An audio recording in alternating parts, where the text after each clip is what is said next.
lagi tiket.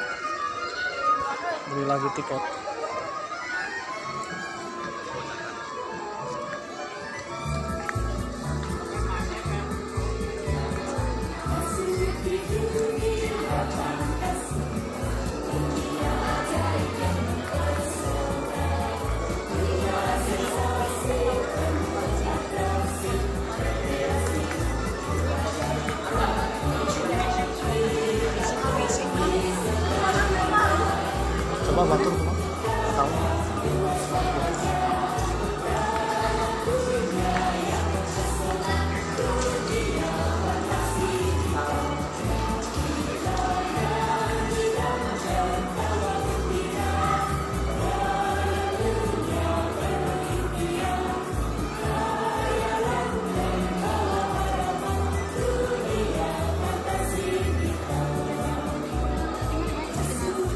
Ke kiri.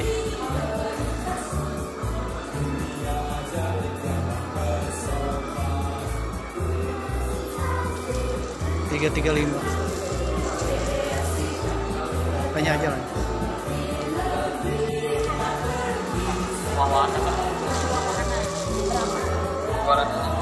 Jadi udah semuanya. Per orang ya. Per orang atau per? Coba. Jadi 600. Jadi untuk tiga semuanya sudah 600. Coba sih. Ada tuh. 780. Waktunya 260. Oh, 200. Jadi berapa total? 780. Cuma atau cuman berdua aja? Sampai pukul berapa ini tutupnya? Sampai jam 6. Sampai jam 6. Jadi intinya sepuasnya gitu ya. Dan semua wahana mas.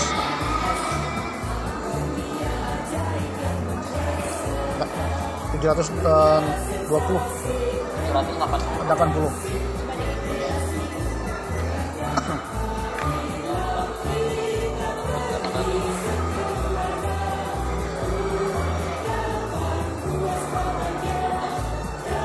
Dari 20 ke 15.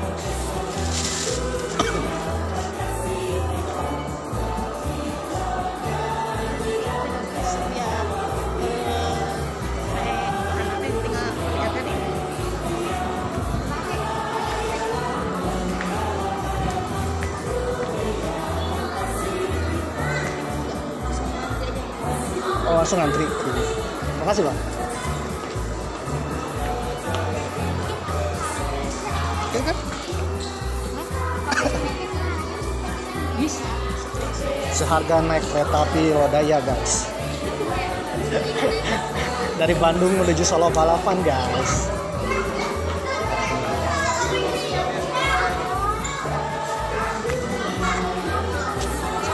Hah? Udah langsung masuk langsung semua wahana. Kayaknya coba masuk.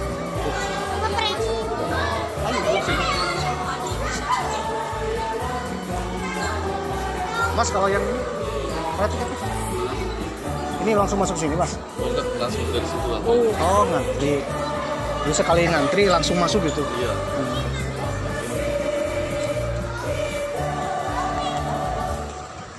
With me because I see a policy that ignores what's happened in our cities. Having a discussion with you about the Betcha, because in a certain sense it seemed to me that the Betcha was quite practical transport. It creates no pollution, no noise, does not destroy the roads. I agree. Small space. Yes, For all these reasons, a Betcha does not create the problems of a car. Yeah. And yet your policy is against Betchas. I am concerning about the total amount. His answer on the tape is not clear, but he points out that they clog the roads, they draw in the villagers, the transients, for all you need for the job is stamina. Make it tough for the Betchiks and the immigrants will go home.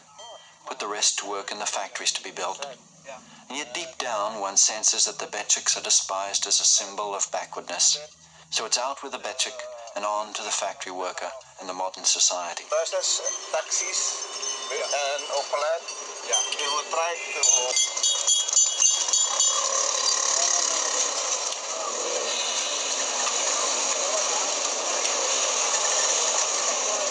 asalnya?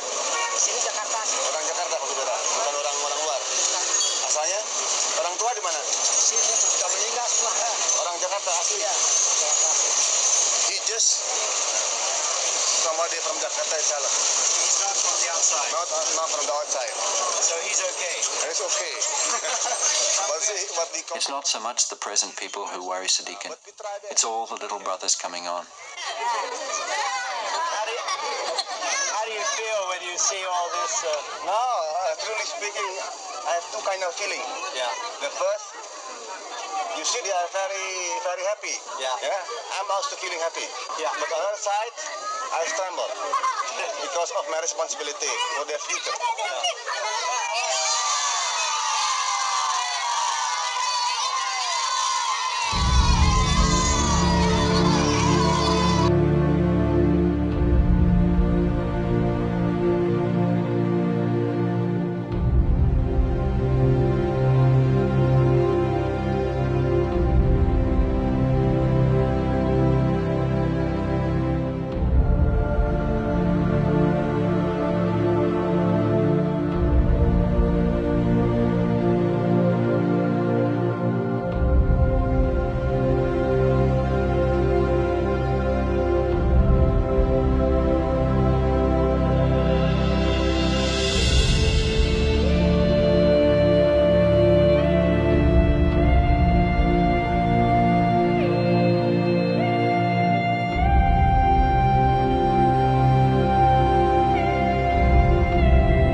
Surya tenggelam, ditelan kabut kelam. Senja nan muram, di hati remuk redam.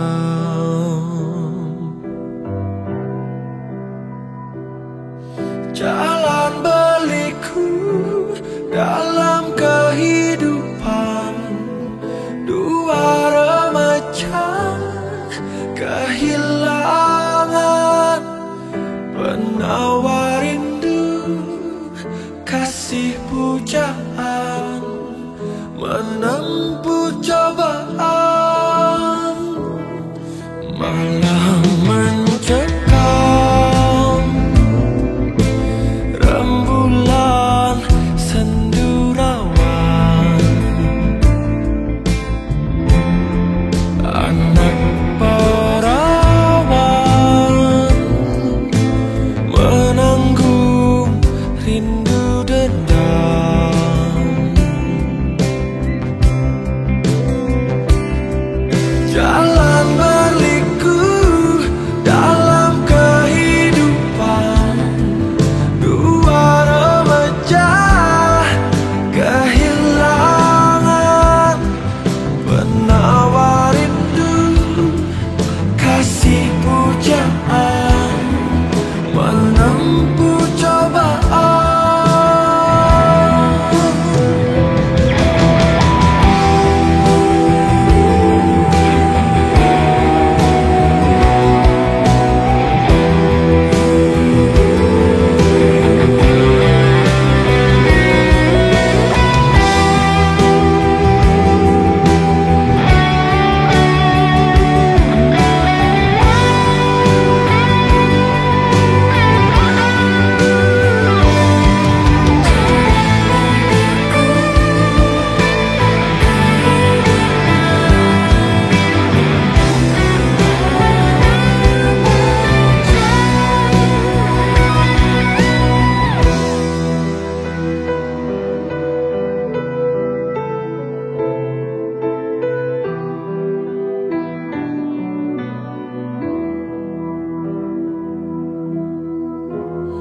Surya tenggelam,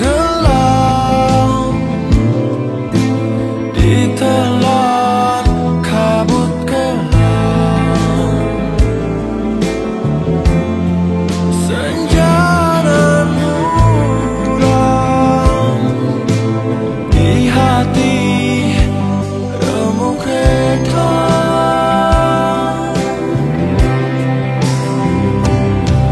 Jalan berliku dalam kehidupan, dua remaja kehilangan penawar rindu, kasih pujaan, menempuh cobaan. Jalan berliku dalam kehidupan, dua remaja kehilangan penawar rindu, kasih pujaan, menempuh cobaan. Penawar rindu, kasih pujaan, menempuh cobaan. Surya tenggelam.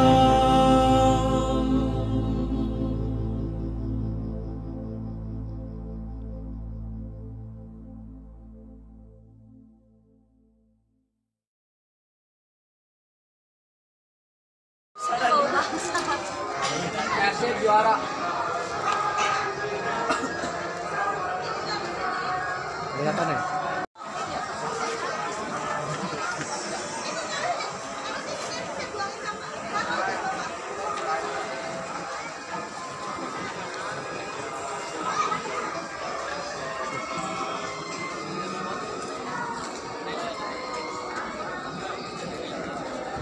Duduk lagi, Reng.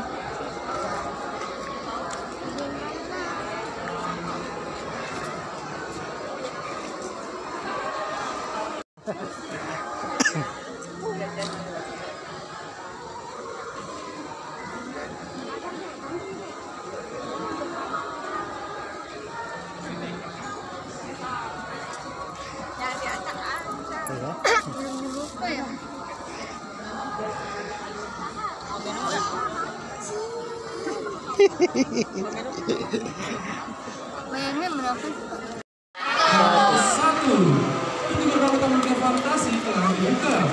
Salam Dunia Fantasi, dunia keajaiban dan kegembiraan Indonesia.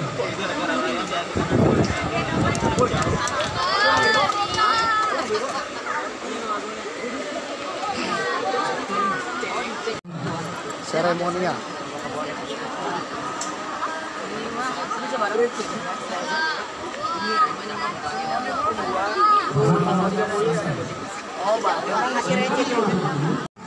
Di sanalah aku berdiri, jadi padu ibu.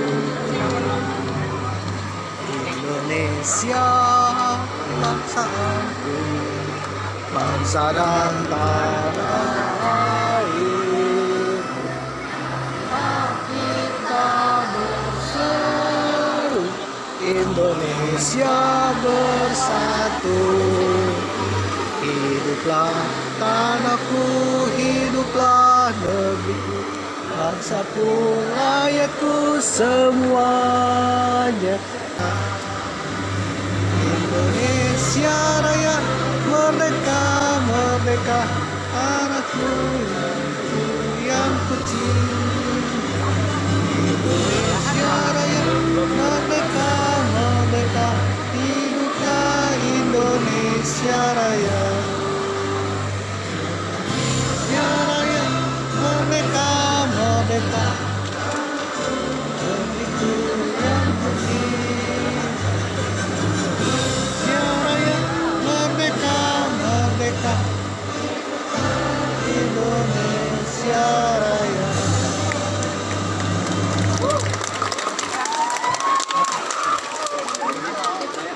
Sesaat lagi, pintu gerbang utama Dunia Fantasi.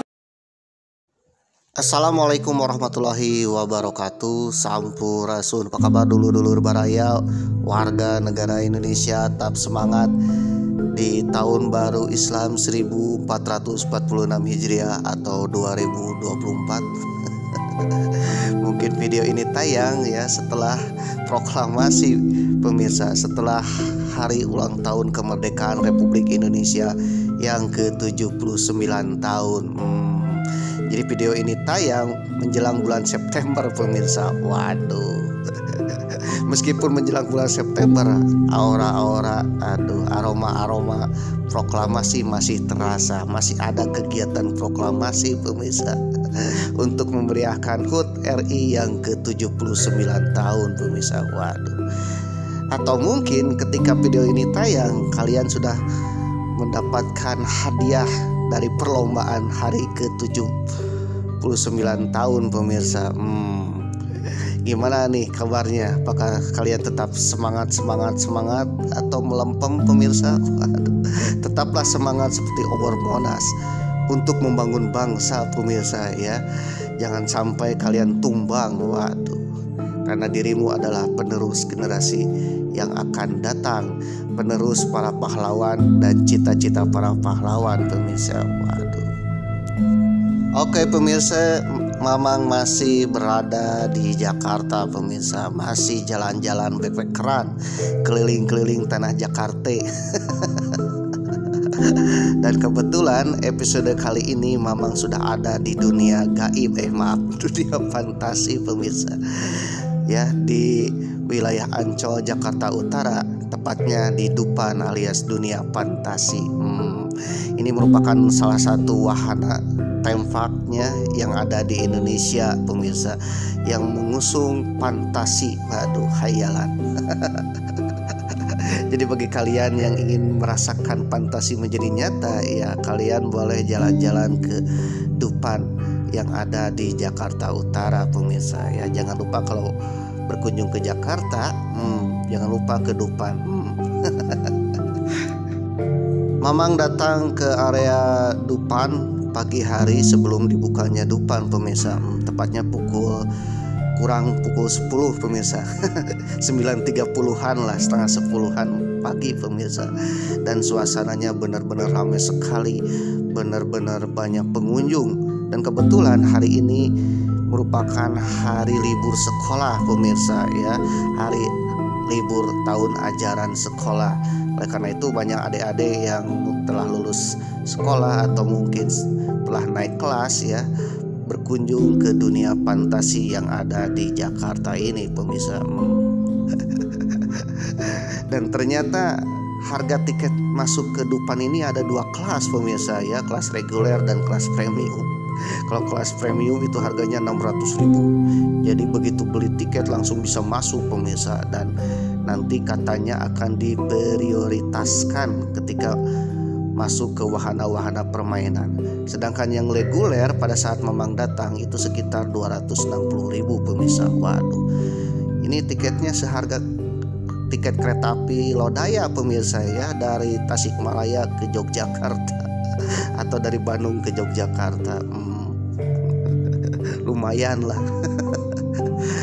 Tapi meskipun harganya agak wow ya, kita bisa menikmati seluruh wahana permainan yang ada di dunia fantasi ini.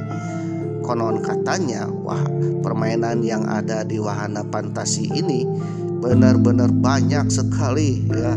Waduh, katanya ada 50 permainan katanya ya. Jadi kalian dengan tiket segitu, menurut Mamang sih worth it ya, bisa menikmati seluruh permainan. Selesai beli tiket yang reguler itu harus menunggu jam 10 pagi pemirsa. Jam 10 pagi untuk dibuka untuk masuk ke dunia gaib, dunia fantasi. Sedangkan yang mempunyai tiket premium, waduh, itu bisa langsung masuk pemirsa ya, meskipun belum pukul 10. Jadi gerbang tiket premium dengan gerbang tiket reguler itu berbeda. Tiket premium itu langsung masuk, sedangkan tiket reguler itu harus antri dan menunggu dibukanya wahana dunia fantasi pukul 10 pemirsa. Sebelum dibukanya wahana fantasi ini diadakan seremonial pemirsa ya. Aduh, yang pertama adanya doa, yang kedua adanya menyanyikan lagu Indonesia Raya. Jadi seolah-olah kita sedang upacara bendera di hari Senin. Alhamdulillah semua para pengunjung yang menunggu antrian untuk masuk itu menyanyikan lagu Indonesia Raya. Jadi seolah-olah kita sedang memasuki dunia fantasi dengan menyanyikan lagu Indonesia Raya ya, mirip-mirip upacara akan masuk ke dunia fantasi ini pemirsa. Sebelum diadakan kegiatan di dunia misteri, dunia fantasi Indonesia, kita semua para pengunjung diwajibkan untuk menyanyikan lagu Indonesia Raya. Semua menyanyikan lagu Indonesia Raya ya, kakek, tua, muda, nyababe, engkong, cing ya, empok. Dan semua pengunjung, entah itu dari Jakarta, dari Jawa Barat ya, entah dari mana-mana yang datang ke dunia fantasi pukul 10 pagi itu, menyanyikan dulu lagu Indonesia Raya. Sehabis menyanyikan lagu Indonesia Raya ya, kembali lagi antri untuk masuk ke dunia fantasi. Waduh, satu persatu, dan itu benar-benar perjuangan yang luar biasa. Kenapa perjuangan yang luar biasa? Ternyata pada saat itu pengunjungnya benar-benar sangat banyak ya, dan menggunakan tiket reguler. Waduh, bahkan ada rombongan-rombongan yang memang lihat rombongan-rombongan SMA dari Bandung ya. Yang mungkin study tournya hari ini. Itu benar-benar penuh sekali pemirsa ya. Aduh. Jadi antrian masuknya benar-benar mengantri luar biasa pemirsa. Ini antriannya sangat panjang sekali. Seperti kereta api Lodaya digabung dengan kereta api Argo Wilis pemirsa. Jadi saran Mamang, kalau seandainya kalian ingin berkunjung ke dunia fantasi ya, lebih baik di hari-hari weekday. Tidak hari-hari libur sekolah pemirsa ya. Dan kemungkinan kalau hari-hari weekday itu agak kosong melompong, tidak sepanjang ini. Waduh. Kalau panjang, jadi masuk ke gerbang dunia fantasi itu memakan waktu pemirsa. Mamang aja ketika akan masuk ke gerbang, ya sampai gerbang dan masuk gerbangnya itu mengantri kurang lebih 1 jaman. Waduh, 1 jaman. Oke pemirsa, seandainya Jakarta tidak ada dunia fantasi, waduh, atau tempat-tempat hiburan kayak Dufan ini, mungkin kota Jakarta ya, kalau sayuran itu kurang ada garamnya pemirsa, atau mungkin kurang ada tomatnya, kurang ada asemnya, kurang gurih-gurihnya pemirsa. Jadi yang namanya kota besar sekelas ibu kota Republik Indonesia itu salah satunya ada wahana untuk menghibur rakyatnya pemirsa. Ya, diantaranya adalah adanya dunia fantasi ini ya, untuk menghibur rakyat. Apalagi ini kelasnya ibu kota. Yang namanya ibu kota itu harus menghibur rakyat seluruh Nusantara. Dan Dufan ini ternyata dibangun oleh pemimpin kita pemirsa. Pemimpin kita ya, idenya dari Bung Karno, dieksekutor oleh Bapak Ali Sadikin, dan juga perancangnya Ciputra pemirsa.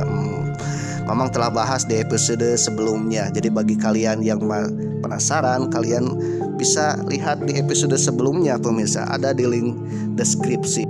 Salah satu yang membangun Ancol dan dunia fantasi ini, yang dahulu Ancol itu merupakan kawasan dunia gaib ya, tempat jin buang anak. Nah, sekarang menjadi tempat liburan dan hiburan yang benar-benar menyenangkan bagi seluruh rakyat Indonesia pemirsa. Ternyata Ancol ini disulap ya, salah satunya oleh Bapak Ali Sadikin.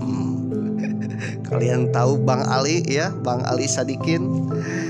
Nah, bagi warga Jakarta mungkin ini udah terkenal ya, bahkan ada museumnya ya, Museum Bang Ali Sadikin di Taman Ismail Marzuki Jakarta pemirsa. Kira-kira siapa nih Bang Ali ini ya? Ternyata Bang Ali ini adalah seorang gubernur pemirsa ya, gubernur Jakarta yang visioner. Jadi yang namanya gubernur atau pemimpin daerah, entah itu bupati, wali kota, gubernur, atau mungkin tingkat ke-RT-an ya, tingkat RW, itu harus mempunyai visioner ya. Visioner mirip Bang Ali pemirsa. Apa itu visioner? Jadi memikirkan dan mementingkan seluruh rakyatnya untuk masa yang akan datang. Waduh, jadi bukan memikirkan untuk hari ini saja, tetapi untuk memikirkan masa yang akan datangnya pemirsa. Karena Bang Ali ini adalah seorang visioner, maka Jakarta pun dirubah menjadi Jakarta yang benar-benar modern pemirsa.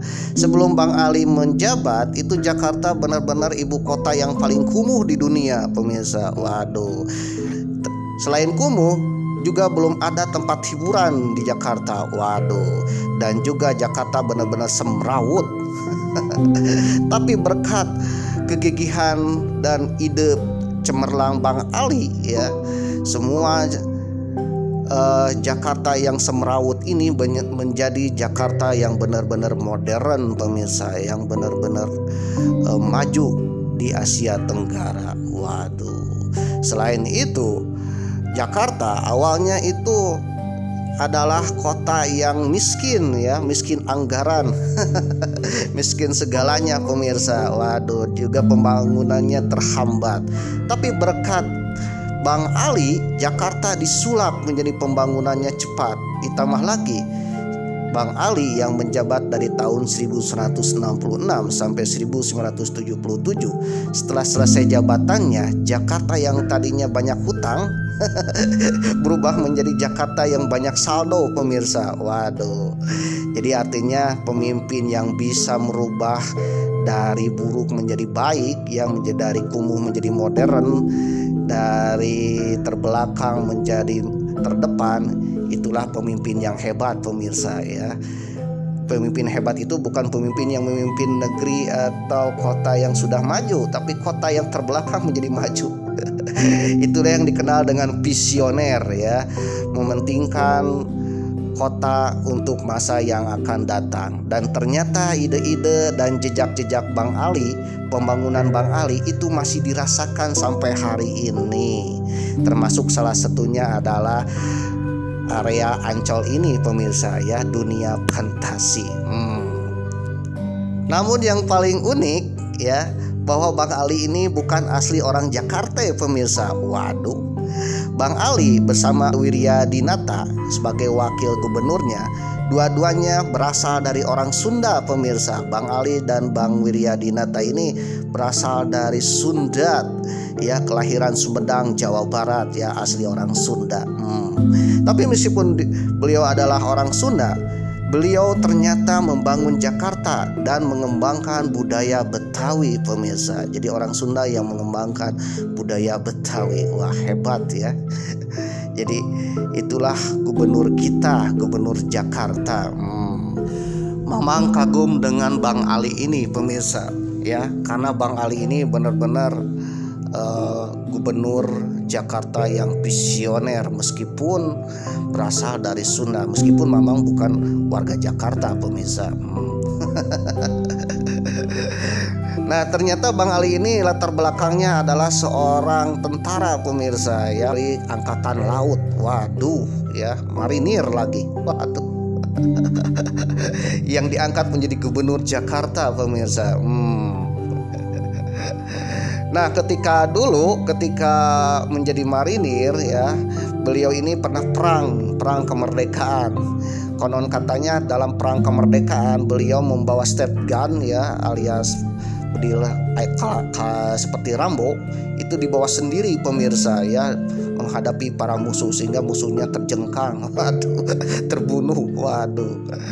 Oleh karena itu Bang Ali ini juga dijuluki oleh kawan-kawannya sebagai Maung Cangkudu. Maung Cangkudu. Cangkudu ini berasal dari Sumedang, pemirsa. Maung artinya harimau. Waduh. Jadi Bang Ali ini mirip dengan Rambo-nya zaman era perang kemerdekaan, dan juga menjadi gubernur yang benar-benar dicintai oleh rakyat Jakarta. Jangankan Jakarta, seluruh rakyat Indonesia pun kayaknya mencintai Bang Ali ini, pemirsa. Meskipun dalam pembangunannya, dalam ide pembangunannya ada nyeleneh-nyelenehnya, pemirsa.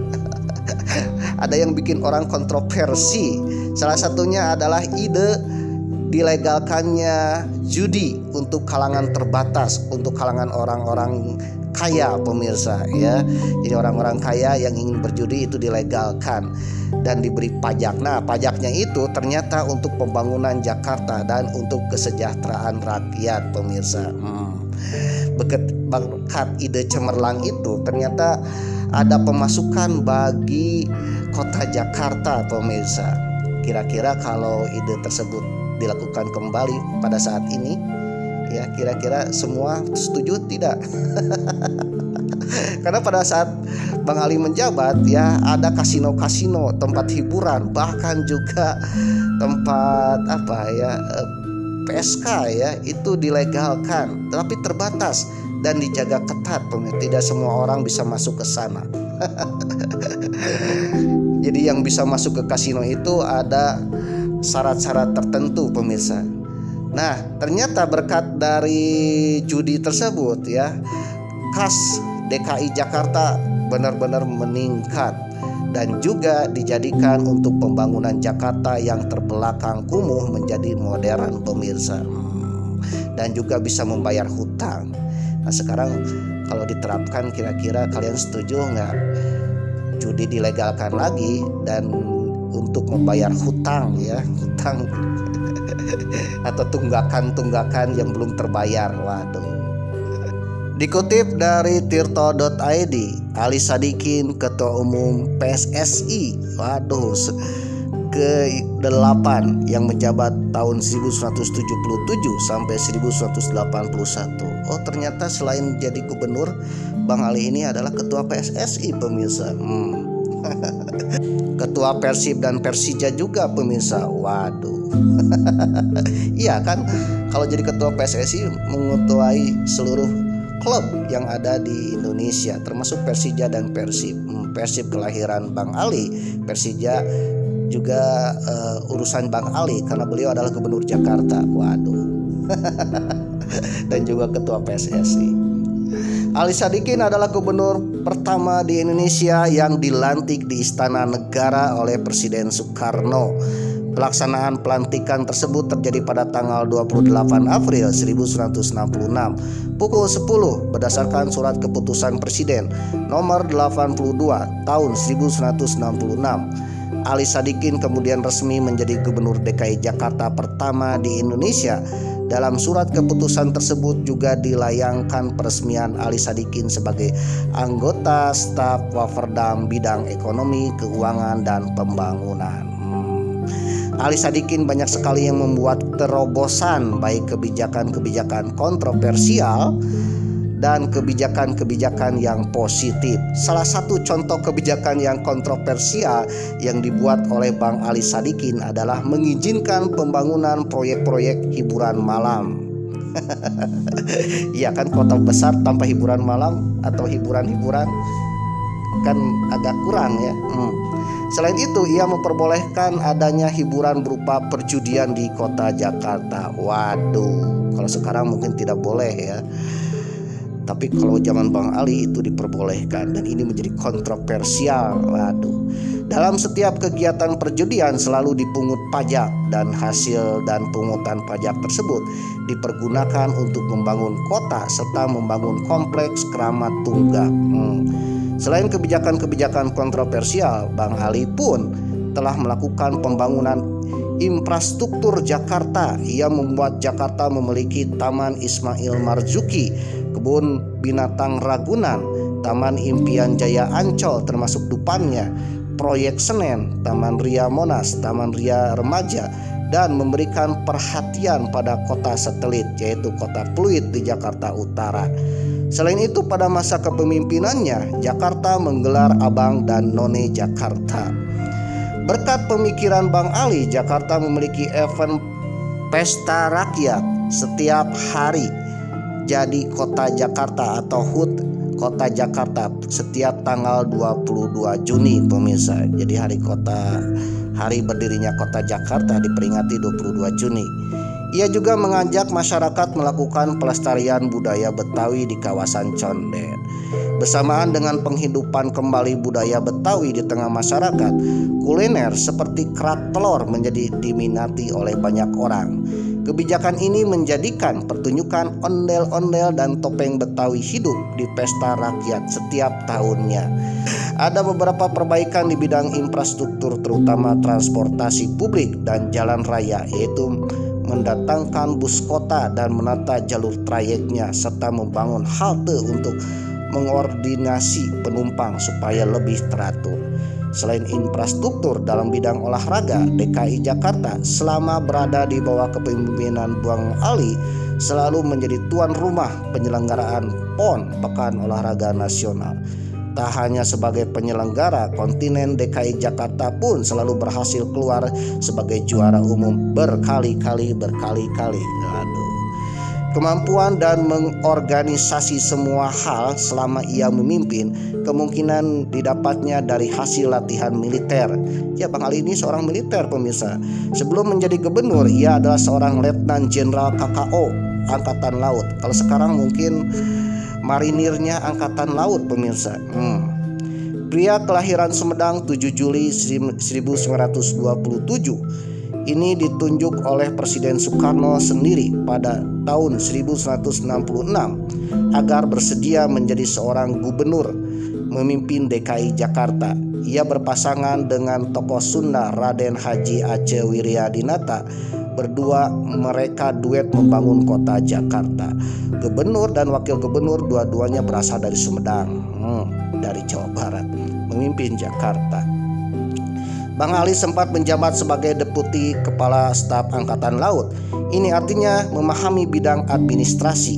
Ia juga sempat menjabat sebagai Menteri Koordinator Kompartemen Kemaritiman Indonesia pada masa jabatan 27 Agustus 1964 sampai 28 Maret 1966. Pernah menjadi Menteri Perhubungan Laut Indonesia pada tanggal 13 November 1963 sampai 28 Maret 1966. Di bidang olahraga, namanya pun muncul sebagai Ketua Umum PSBSI atau sekarang PSSI. Waduh. Ia menikah dengan Nani Sadikin, seorang dokter gigi yang akrab dipanggil Mpok Nani. Ya kalau di Sunda mungkin Ce Nani ya. Tapi karena beliau adalah Gubernur Jakarta, jadi Mpok Nani. Oleh rakyat, pasangan ini dikenal sebagai pejabat dan istri pejabat yang ramah. Keramahan mereka membuat rakyat amat mencintai mereka. Sepak terjang Ali Sadikin atau Bang Ali di bidang politik, pembangunan dan militer secara langsung berakhir pada tahun 1977. Bang Ali Sadikin pun dijuluki sebagai Maung Cangkudu, pemirsa ya. Maung berasal dari Sumedang. Waduh, yang menggaung di Jakarta sehingga Jakarta menjadi kota metropolitan yang benar-benar dirasakan sampai hari ini, pemirsa. Dikutip dari historia.id dengan judul artikel Ali Sadikin dan Jalanan Jakarta. Apapun yang dilakukan Bang Ali untuk menertibkan lalu lintas di ibu kota, termasuk turun langsung ke lapangan. Ditulis oleh Martin Sitompul 14 Januari 2018. Lalu lintas di Jakarta memang brengsek. Waduh. Yang paling tidak puas terhadap keadaan itu, pernyataan demikian pernah dilontarkan oleh Gubernur DKI Jakarta Ali Sadikin. Wah, ini lalu lintas brengsek. Bang Ali itu. Selama dekade kepemimpinan Bang Ali dari tahun 1966 sampai 1977, 10 tahun ya, 2 periode. Ali Sadikin tahu persis kelakuan para pengendara di jalanan Jakarta yang tak kenal sopan santun berlalu lintas. Sekali waktu dalam perjalanan menuju satu upacara di Menteng, mobil yang dikendarai Bang Ali disalip truk pasir bermuatan 8 ton. Ya. Kendaraan bernomor polisi SL sekian itu seenaknya saja meluncur di tengah jalan tanpa menghiraukan mobil-mobil lain, termasuk tukang beca dan juga pengendara lain. Waduh, di belakangnya. Sementara mobil Bang Ali yang berplat B8 berada tepat di belakang truk dan terus mengklaksonnya. Saya suruh supir saya mengejar truk itu, tapi supir truk tetap bandel. Saya suruh truk itu berhenti, tidak juga ia berhenti, bahkan mau melarikan diri. Akhirnya setelah dikejar terus, barulah truk itu berhenti di tengah jalan. Tutur Bang Ali Sadikin dalam autobiografinya Demi Jakarta karya Ramadan KH. Setelah berhenti di pinggir jalan, Bang Ali keluar dan kemudian menghampiri supir truk. "Truk siapa ini?" tanya Ali setengah membentak. "Truk ABRI, Pak." Waduh, jawab sang supir. ABRI artinya TNI ya. Waduh. Siapa berani ini yang menghentikan truk TNI, pemirsa? "Mana surat tugas dan SIM-mu?" Waduh, ini tanya Ali lagi. Ketika supir truk memperlihatkan surat-surat yang ada padanya, Ali Sadikin bertanya lagi, "Apa saudara tidak merasa bersalah?" "Tidak, Pak." Waduh. "Kan boleh saya jalan di sebelah kanan," kata si supir. Ketepak. Ternyata Bang Ali memukul supir. Ini supirnya tentara loh. Waduh. Tanpa berkata apa-apa lagi, Ali Sadikin langsung melayangkan tangannya menggempar pipi sang supir. "Kalau bawa muatan berat, apa boleh jalan di tengah?" Ali Sadikin berang. Belum sempat menjawab, sang supir kena tanda mata lagi, alias melotot lah bahasa Sunda namanya. Dari Gubernur jebolan marinir Angkatan Laut itu. Ketepuk. Waduh, pukulan lagi yang kedua kali. Menempeleng mendarat ke pipi supir yang kedua kali. Supir truk pun malah. "Saudara tidak menghiraukan orang lain, saudara memalukan ABRI.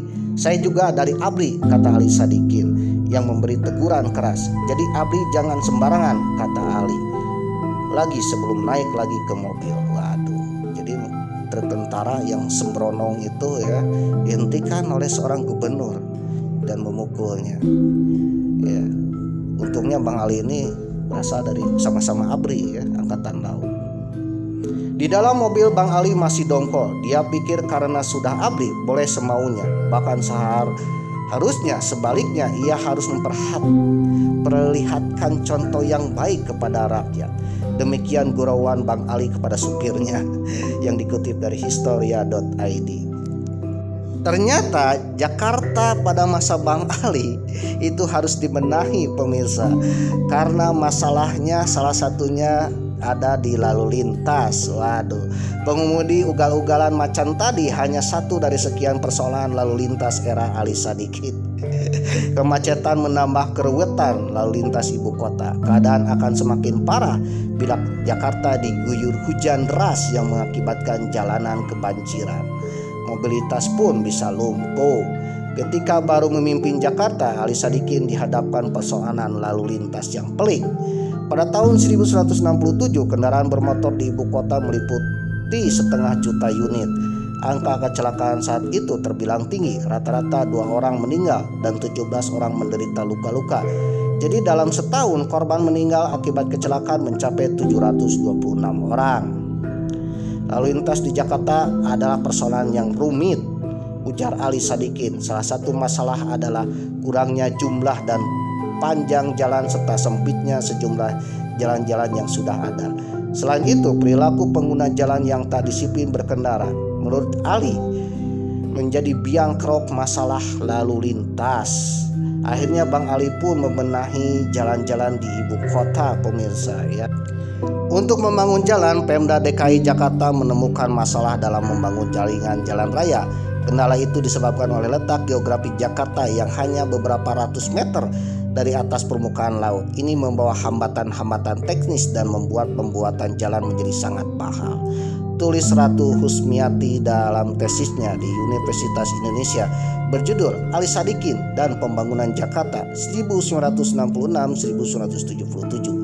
Untuk mengatasinya, Ali Sadikin memprakarsai sejumlah kebijakan, di antaranya seperti penertiban, pelarangan beca, menambah armada bus kota, hingga membangun zona jalan.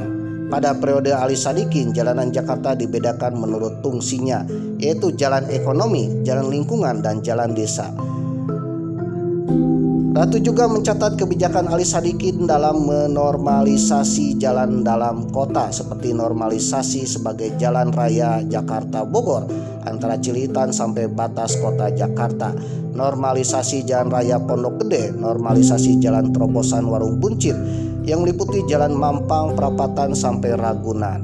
Selama 11 tahun menangani Jakarta, perencanaan dan kinerja Bang Ali terhadap jalanan ibu kota membuahkan hasil.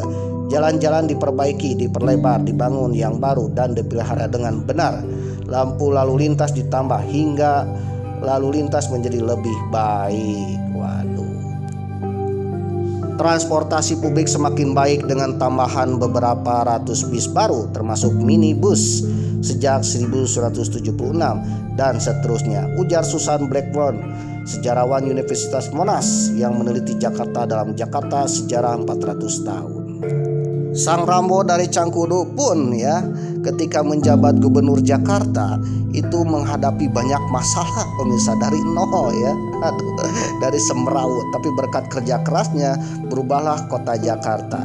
Salah satu permasalahan sering lalu lintas diantaranya permasalahan tempat hiburan, permasalahan pendapatan, bahkan permasalahan guru pemirsa ya. Kalau Mamang bercerita di channel ini, di episode kali ini memakan waktu berjam-jam pemirsa ya. Aduh, mungkin Mamang akan bercerita di lain waktu tentang Bang Ali ini.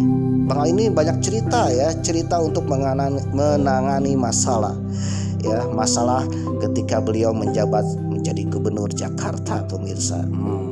Siapa yang menjadi gubernur yang hebat, yang bisa menangani masalah yang tadinya ruwet menjadi benar-benar tertib?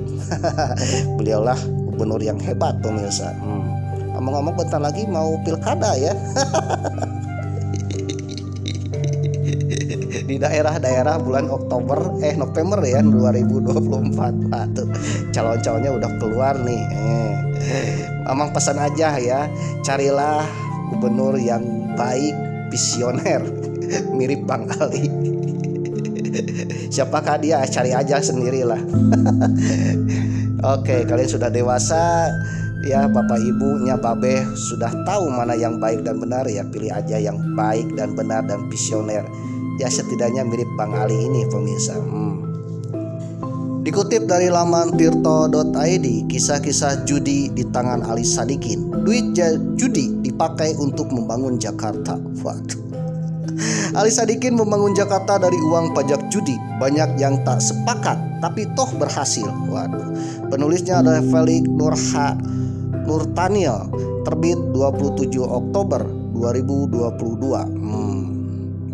Suatu ketika di tahun 1973, seperti pada hari-hari yang lain, Gubernur Jakarta Ali Sadikin didatangi para wartawan. Kali ini mereka memberondongnya pertanyaan soal kelanjutan nasib judi di ibu kota. Bang Ali yang sudah kenyang dengan sebutan gubernur maksiat, waduh, kok ada juga ya julukan seperti itu, karena melegalkan judi, akhirnya naik pitam. Kalian seperti beo saja. Pemerintah bicara judi, kalian juga ikut-ikutan bicara soal judi. Apa maunya? Wajar, belaka pikiran Ali karut dan jadi emosi. Sebabnya tidak lain pelarangan judi bisa bikin Jakarta melarat seketika.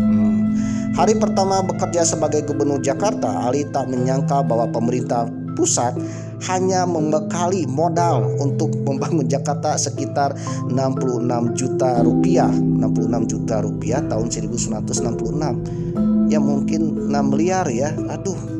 Itu pun sudah ditambah dengan pemasukan pajak daerah. Itu minim sekali pemirsa. 2 kali dia bertanya kepada wakil gubernur Haji Safi'i dan ia mendapat jawaban yang sama. Masya Allah, Ali membatin. Jadi ketika jadi gubernur ya dimodali dengan pembangunan anggaran yang minim pemirsa. Waduh. Ketika itu Jakarta dihuni oleh 3.060.000 warga dan Ali memprediksi jumlahnya bakal naik seiring dengan derasnya arus urbanisasi. Pemerintah daerah tentu harus mengurus beragam fasilitas untuk masyarakat. Dari lahir hingga mangkat, mulai soal makanan, kesehatan, pendidikan, dan tentu liang lahat. Waduh, ini menjadi pemikiran Bang Ali pemirsa. Dengan uang 66 juta rupiah sebagai modal pembangunan Jakarta ketika Ali menjabat, mana mungkin, waduh, kata Ali seperti dicatat Ramadan KH dalam memoir Bang Ali demi Jakarta 1996-1977 ya, ditulis pada bukunya tahun 1992. Mana mungkin, gile lu. Waduh.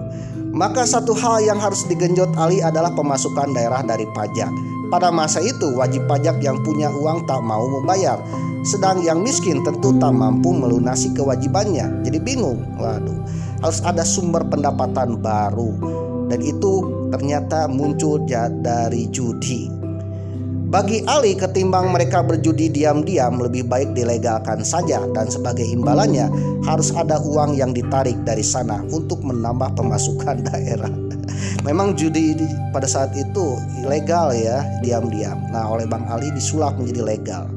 Ali Sadikin melegalkan perjudian pada tahun 1967 lewat surat keputusan Gubernur Kepala Daerah Khusus Ibu Kota Jakarta nomor 805 /A/K/BKD/1967. Dasar hukumnya adalah Undang-Undang Nomor 11 Tahun 1957 tentang Peraturan Umum Pajak Daerah. Adapun izin perjudian dilakukan lewat tender. Selain itu, prosesnya hanya dapat diikuti oleh keturunan Tionghoa dengan anggapan bahwa mereka memang gemar bertaruh. 2 orang, Afiang dan Yo Pusong, keluar sebagai pemenang. Afiang adalah nama lain dari Jan Darmadi. Ia diwarisi keahlian menyelenggarakan bisnis judi dari ayahnya. Setidaknya ada 2 kasino milik Afiang, Kova Cabana di Ancol dan juga Fix di Jalan Hayam Wuruk. 2 kasino Jakarta Pusat pertama di Jakarta. Perjudian bernama macam-macam, mulai dari totalisator, loto, loterai totalisator, hingga Huawei, tebak angka. Kebijakan ini berhasil, pemasukan Jakarta melesat. Dari pemasukan tersebut, pemerintah Jakarta bisa membangun sekolah, pemeliharaan jalan, dan beragam fasilitas lain. Taman Ismail Marzuki adalah salah satu fasilitas yang kecipratan subsidi dari pajak judi. Ali mengaku jumlah pajak yang didapat dari judi tak kurang dari 20 miliar per tahun. Gila lu. Jika judi dihapuskan, maka ia hampir pasti yakin Jakarta akan kesulitan mencari dana untuk bisa meneruskan pembangunan. Di akhir kepemimpinan Ali tahun 1977, APBD Jakarta sudah mencapai angka 122 miliar rupiah. Kalau sekarang mungkin 122 triliun pemirsa, atau 1,2 triliun ya kalau sekarang, atau sekitar 1.800 kali dari sebelumnya ya. Ini saldonya 1.800% pemirsa. Tentu saja tidak semua orang senang dengan kebijakan ini. Ali pernah diprotes oleh berbagai kelompok, salah satunya anak-anak muda yang menamakan diri generasi muda. Tapi Ali malah menantang balik mereka mencari solusi permasalahan ekonomi Jakarta. Oke, judi boleh ditutup, tapi bagaimana caranya mengganti pendapatan daerah dari judi? Bingung kan? Coba apakah itu anak-anak muda menamakan dirinya generasi muda sanggup kentut yang bisa menghasilkan uang bermiliaran rupiah? Ayo coba. Kata Bang Ali dalam laman tirto.id. Kebijakan ini memang akhirnya tak diteruskan, tapi bukan karena protes masyarakat, melainkan keputusan dari pusat. Legalisasi judi di Jakarta tamat pada tahun 1974 berkat Undang-Undang Nomor 7 tahun 1974 tentang penertiban perjudian. Jadi perjudian ditutup tahun 1974 pemirsa. Kenapa? Karena Jakarta sudah mendapatkan uangnya pemirsa. Waduh. Jadi kalau sudah ada uang ya ditutuplah perjudian tersebut. Jadi perjudian diadakan karena darurat ya untuk membangun Jakarta. Waduh. Meskipun perjudian ditutup, toh Bang Ali dipilih kembali ya menjadi gubernur untuk periode berikutnya pemirsa. Memang pada saat itu pemilihan gubernur diangkat oleh presiden pemirsa. Ali Sadikin terpilih sebagai gubernur Jakarta oleh Presiden Soekarno di akhir masa kekuasaannya. Ali awalnya tak habis pikir mengapa Bung Karno memilih seorang mayor jenderal KKO sepertinya sebagai pemimpin ibu kota. Tapi pertanyaan itu terjawab beberapa hari sebelum pelantikan. Selain karena punya istri yang cukup tangguh dalam menghadapi urusan diplomatik, Ali juga dianggap seorang yang enkofik ya, dalam bahasa Belanda artinya sederhananya adalah orang yang keras kepala. Saya kira dalam hal mengurus kota Jakarta Raya ini baik juga NBG Coffee Heads, sedikit keras kepala, kata Bung Karno sepenuturan Ali. Jadi Ali ini punya pendirian prinsip ya, meskipun agak-agak keras kepala. Waduh, tegaslah dalam bahasa Sundanya. Waduh. Dalam wawancara dengan Tempo pada 2 Juli 2000 ya, Bang Ali mengucapkan jika hanya menimbulkan kerugian karena ditutup lalu menyebar kemana-mana, lebih baik judi dilokalisasi ya, daripada tersebar di mana-mana. Lebih baik dilokalisasi, diatur ya siapa yang boleh berjudi dan siapa yang boleh tidak, dan uangnya ditarik pajak. Lumayan kan, kata Bang Ali. Ali paham bahwa agama utamanya kala itu adalah Islam. Memang Bang Ali ini agamanya Islam, memandang buruk perjudian, bahkan memponisnya pendosa bagi pelaku penjudian. Ali pun tahu judi itu haram, dan karena itu dia sendiri mengaku tidak pernah melakukannya. Oleh karena itu menurutnya judi diperuntukkan bagi kalangan tertentu saja. Waduh. Jika orang Islam tetap berjudi, maka itu tidak lain karena imannya bobrok, dan itu bukan salah gubernur, kata Bang Ali. Dia juga mengatakan bapak-bapak harus pakai helikopter kalau mau ke mana-mana, karena jalan-jalan di ibu kota dibuat dari uang judi. Kepada mereka yang tetap sinis terhadap caranya membangun ibu kota. Oke pemirsa, jadi itulah pemimpin gubernur, pemimpin daerah ya, setidaknya harus mirip-mirip lah dengan Bang Ali pemirsa, mempunyai visioner, yaitu mementingkan untuk masa depan rakyatnya. ya masa depan ketika beliau tidak menjabat pun ya bagaimana caranya rakyatnya masih merasakan kesenangannya, merasakan kesejahteraannya pemirsa, bukan merasakan hutangnya pemirsa. Waduh.